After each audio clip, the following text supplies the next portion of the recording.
Elwood, say hello to Buster. Hi, how you doing? Buster, say hello to Elwood. Hi, how you doing? Hey, the kid's a wise ass.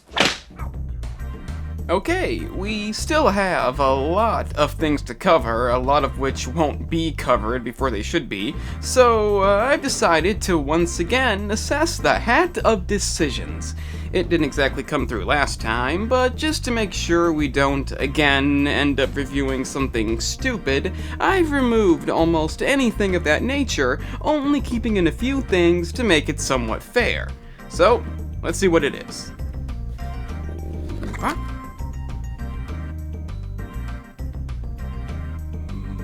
Motherfucker!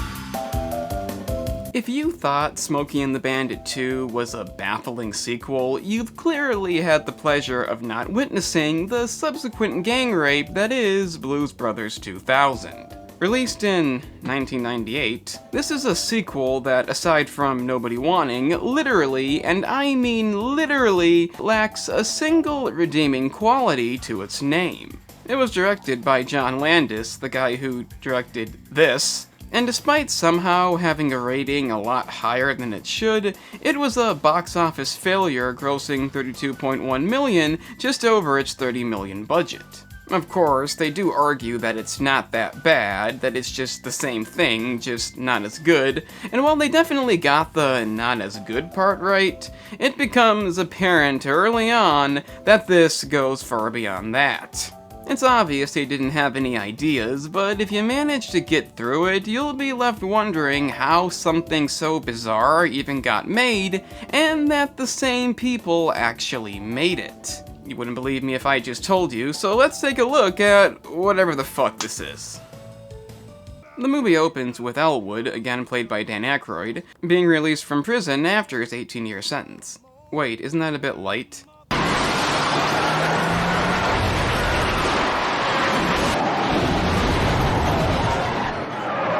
So he waits there for a day, and is eventually informed that John Belushi was lucky enough not to live to see this. That's probably in bad taste, but an hour in, he won't give a fuck either. He finally gets picked up, and we find out from Mother Mary, again played by Kathleen Freeman, that Curtis has also died. So that's why he stopped writing me. Also, you know the orphanage, the plot from the first movie, the reason he spent 18 years in prison?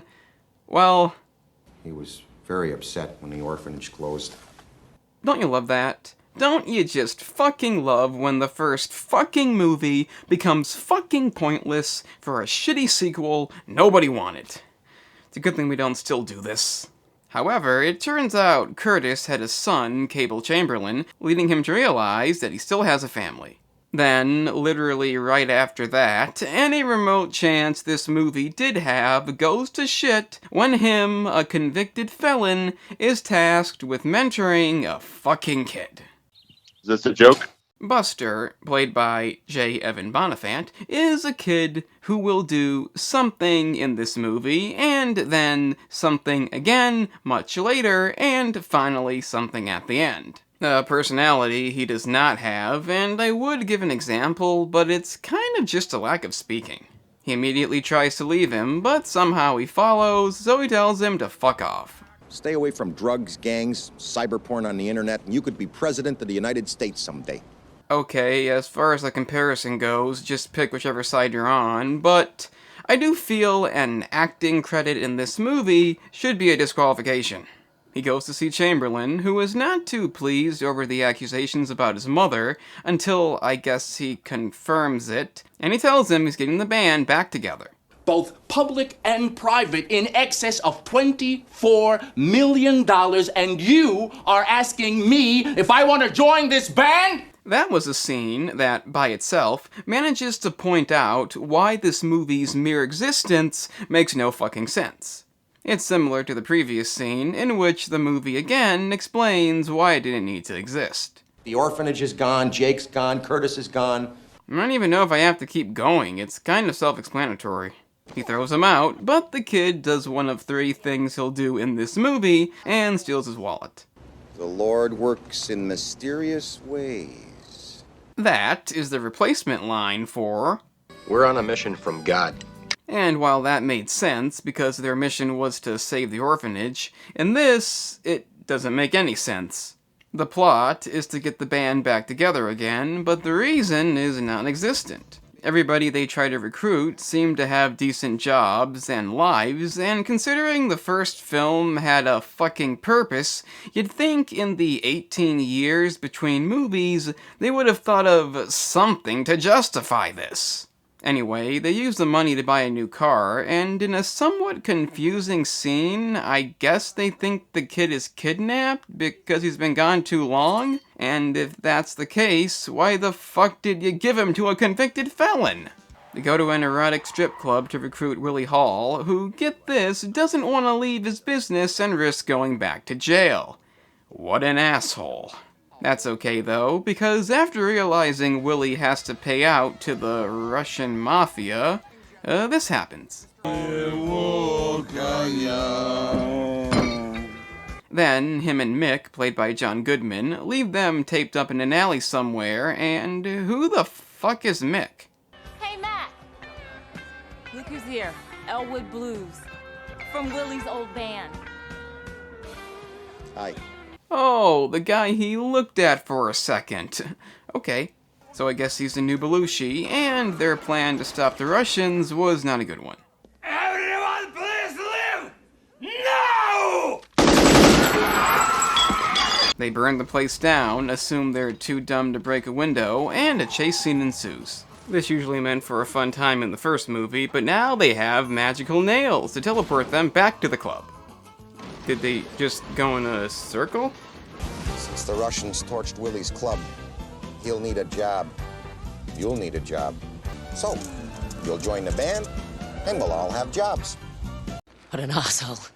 So we have this image to look at. Just take that in for a moment. And they attempt to recruit Matt Murphy, who runs a Mercedes-Benz dealership, which I'm going to assume is quite profitable.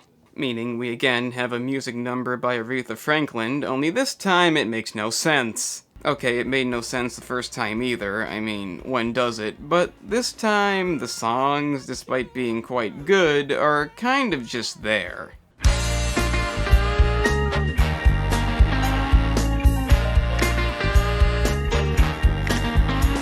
There's no reason for it, he didn't even say he was leaving yet, and after it concludes, she just tells him to go anyway. In fact, she recommends it. In the original, there is a purpose, a noble cause. In this, it's leaving an extremely profitable business to join a band. That got him put in prison. Another issue is that nothing interesting happens in between them. The first movie had ridiculous car chases and homicidal ex-lovers, while in this, they just recruit more members by force if need be. Hey, Mr. Fabulous, what time you want us to come back and grab the rings and watch off the corpse? And what about the deal with the medical college for his dick? We're dead now. By themselves, they're fine, the choreography is quite good, but for a movie, it just doesn't work. I wasn't expecting good pacing here, but it does feel like these were randomly implemented.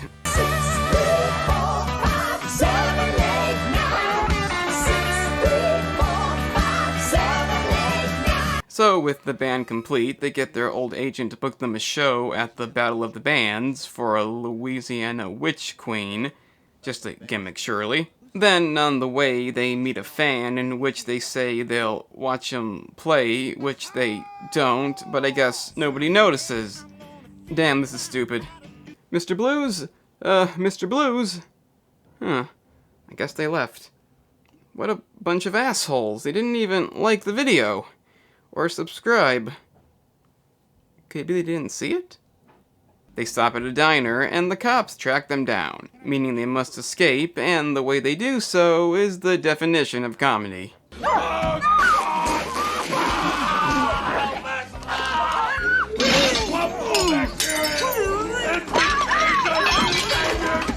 What's funny about this is, one, the band members questioning why they agreed to be in this movie, and the fact that it doesn't really accomplish anything, and when they get outside, this happens.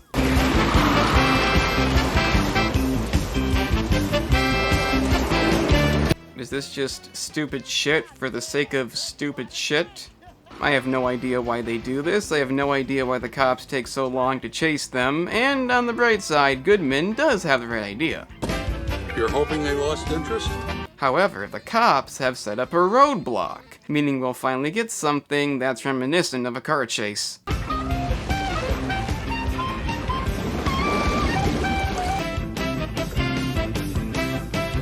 Or they do this.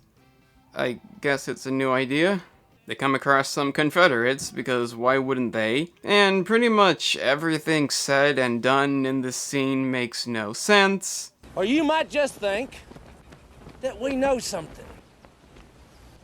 I'm gonna tell you something else. This computer is wired to a computer in Jerusalem and Moscow. That's the International Jewish Communist Conspiracy in action, people! So, here's the end.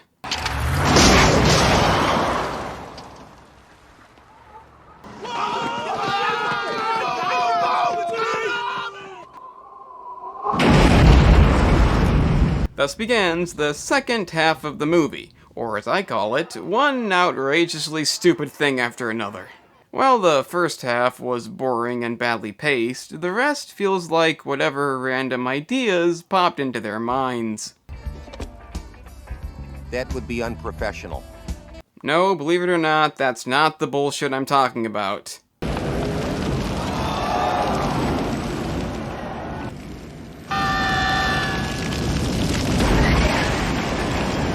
That's the bullshit I'm talking about. Because they literally just appeared in a flaming vehicle. It's never explained. Give me a mountain tempo in A minor. Well, on the bright side, this song is pretty good, and they do usually put on good versions of them, so it should be a good scene. Ghost riders in the sky. So I guess they can make ghosts appear and control the weather. What's next? You're gonna tell me they can make the car come to them via remote control?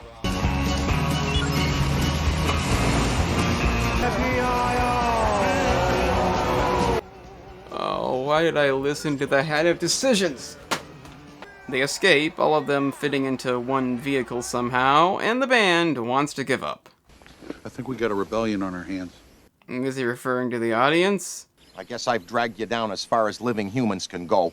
Yeah, it's definitely the audience. It's a bit odd how a lack of fuel is the reason they want to give up. You'd think they'd anticipate that. But this means the fucking kid can do the second of 3 things he'll do in this movie. This is not being a very good mentor. I ain't your mentor. I don't even know what it means. You don't know what mentor means? He talks him out of quitting with little effort, though the speech is annoyingly long, and they arrive at a tent revival meeting. There we see James Brown as Reverend Cleopas James. Cable tries to arrest them, and this happens.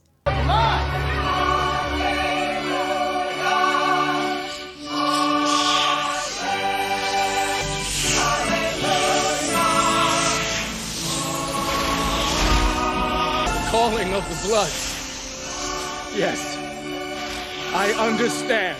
This is my God-given destiny! Okay, the first movie kind of had a scene like this, but that, while also being kind of dumb, fit in with the movie's tone. While this is my God-given destiny! You get the idea. For some reason, the cops think he's been brainwashed, and we get what is reminiscent of the only real car chase in the movie. And it kind of pisses me off. It pisses me off because apparently this is the biggest car pileup in movie history, with 50 plus cars that took 4 months to film, and it's fucking stupid.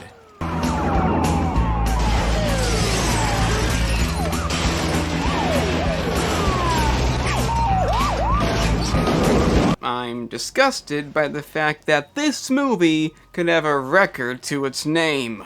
It's just sad. They finally arrived to audition for the Battle of the Bands, and no, the Voodoo Witch Queen wasn't a gimmick. What happens next literally can't be said in a serious manner, so the witch transforms them into zombies because they can't play Caribbean, no I'm not kidding, in which they remain statues until the next day. The spell gets undone, they play, thankfully don't win, then the Russian Mafia and Confederates show up and get turned into rats, no I'm not kidding. Then the cops show up, Cable tells him he's with them, making the whole cart pileup seem pointless, and Eric Clapton's in this. Guitar legend Eric Clapton. No, I'm not kidding. What the fuck happened to you, man? Your ass used to be beautiful. Luckily, Mary shows up too to hopefully put their asses in jail. They'll put me in some foster home with people who don't love me. They'll put you back in jail, and I'll never see you again. And we'll both be sad forever. Sounds good to me. But this is the third of 3 things the kid does in this movie. He barely speaks, no personality whatsoever, but I guess this is worth the inclusion. So him and Elwood leave while the others distract them, and this is said. Stop that mound of moss!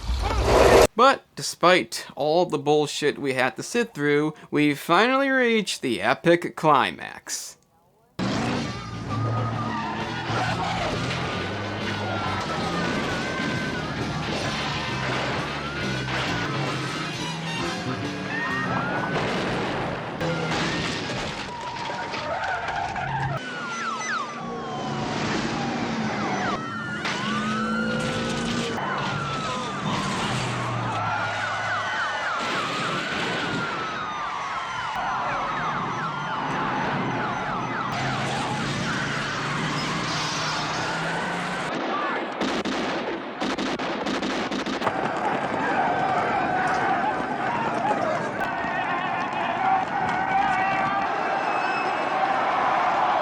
I'm just fucking with you. That's the unforgettable conclusion of the original movie. With this, we get...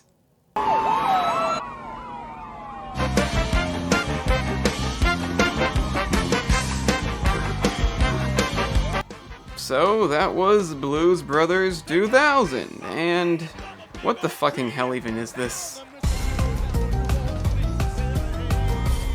If I was real passionate about the first movie, maybe I'd be more pissed off about this than I am, but still, I have to question what the mindset was. If you look past the film having no objective, the ending, the kid that does nothing, the weird song transitions, the weird accent that I didn't really talk about, but it's kind of overdone, I still wouldn't know what to make of this. It starts out as a pointless copy and paste job, and at some point goes fucking insane into events that make absolutely no sense with crazy shit you'd never expect to find in this movie, leading you to question why it was even made. The only good things about it are the songs themselves. I won't deny the Ghostwriters thing was kind of fun, but only if you look at it as its own thing. As a scene in the movie that's a sequel to another movie, it just doesn't make any sense, but the soundtrack is definitely worth having. As for the film, unless you want to watch something incredibly stupid just to see how stupid it is, I'd advise you avoid this. Personally, I think it's too dumb to even laugh at, and given that it's just over 2 hours long, it's not really worth it. It may possibly not be the most pointless 90s sequel, maybe, but it's a damn close call. I don't recommend that either, and unless you really dig the idea of Dan Aykroyd and others transforming into zombies to please the Voodoo Witch Queen, I'd have to skip this one. I'm the analyst, and remember kids, running a Mercedes-Benz dealership is a better life choice than a band that got you put in prison for 18 years. So, you've made it to the end. That's an impressive feat indeed. Since you managed that, I guess check out the gaming channel, in which I cover a variety of gaming topics, like analysis videos, such as this one. If you're into that, then press the link in the description. It's that simple.